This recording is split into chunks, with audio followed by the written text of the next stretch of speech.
হবে। আপনি যদি শুধু কিচেন ক্যাবিনেটের ষড়যন্ত্রে আপনি যদি পা দিয়ে যদি আপনি রাজনৈতিক দলগুলোর সাথে দূরত্ব তৈরি করে ফেলেন, তাহলে আপনি নিজেও অসম্মানিত হবেন, দেশকে একটা বিপদের মধ্যে ফেলাবেন। আপনাকে তো কেউ আমরা সরে যেতে বলি নাই, আপনাকে তো পদত্যাগ করতে আমরা কেউ বলি নাই। আমরা শুধু বলেছি আপনার কোনো উপদেষ্টা এই ষড়যন্ত্র করছে। আজকে বিএনপির ইশরাক হোসেন আদালতের রায়ের পরে তাকে বসতে দেওয়া হবে না, বসতে দেওয়া হবে না, তার সমর্থকরা ঢাকা অবরোধ করবে না। তাহলে এই পরিস্থিতি কারা তৈরি করবে? এই যে অবুঝ উপদেষ্টা, আপনি প্রশাসক বসাইতে পারছেন উত্তরে একজন হিজবুত তাহরিরের নেতা, জঙ্গিবাদের সাথে সংশ্লিষ্ট, তাকে আপনার উপদেষ্টা এই প্রশাসক বসাইতে পারছেন।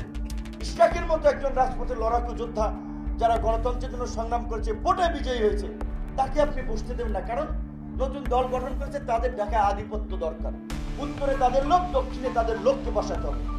এই পরিস্থিতি কারা তৈরি করবে? এই অবুঝ উপদেষ্টাই তৈরি করবে। তাহলে এই জন্য আমরা বলছি যে দক্ষ, অভিজ্ঞ, রাজনৈতিক ম্যাচিউর কিছু উপদেষ্টা দরকার। সেটা আমরা মনে করি এই উপদেষ্টা পরিষদের পুনর্গঠন, এবং অবশ্যই আমরা এখনো বলবো নির্বাচনের একটা সুস্পষ্ট আপনার রোড ম্যাপ আমরা চাই।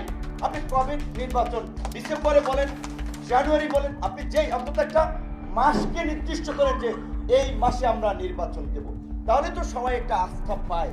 এইটা দোষের কিছু না। এখন এইটা যদি চাপ প্রয়োগ করে, এইটা যদি আপনি চাপ অনুভব করে পদত্যাগের কথা বলেন, এটা আপনার জন্য আসলে অসম্মানের, পুরো জাতির জন্য অসম্মান। পুরো জাতি আপনাকে সংকটকালে যেভাবে সবাই মিলে আপনাকে এই জায়গায় বসেছে, সমর্থন দিয়েছে, এটা আপনার জন্য একটা বড় পাওয়া ছিল।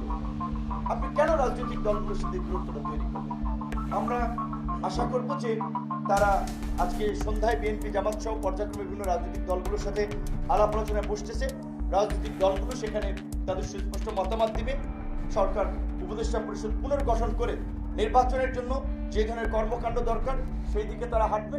এবং আমরা সব রাজনৈতিক দল জুলাই গণঅভ্যুত্থানে যেভাবে আমাদের ইউনিটি ছিল, আমাদের মধ্যে যেন ন্যূনতম কিছু বিষয়ে একটা নির্বাচন, বাংলাদেশের গণতান্ত্রিক সংস্কার, বাংলাদেশের এই বিচার বিভাগ সহ প্রশাসনকে জনবান্ধব হিসেবে গড়ে তোলা, এই ধরনের কাজগুলোতে আমাদের ঐক্য থাকা প্রয়োজন। আজকে পরাজিত শক্তি নানানভাবে হাজার হাজার কোটি টাকা ইনভেস্ট করে বিভাজন করার জন্য, এখানে একটা পরিস্থিতি তৈরি করার জন্য ওত পেতে আছে। যে কোনো ইস্যুতে তারা কিন্তু আপনার কাজে লাগাবে। এখন অনেক রাজনৈতিক দল, সংগঠন, ছাত্র, তরুণরা বুঝে না বুঝে বিভিন্ন ইস্যুতে উঠান নেমে যাচ্ছে। তাদের মধ্যে ঢুকে তারা কিন্তু স্যাবোটেজ করতে পারে।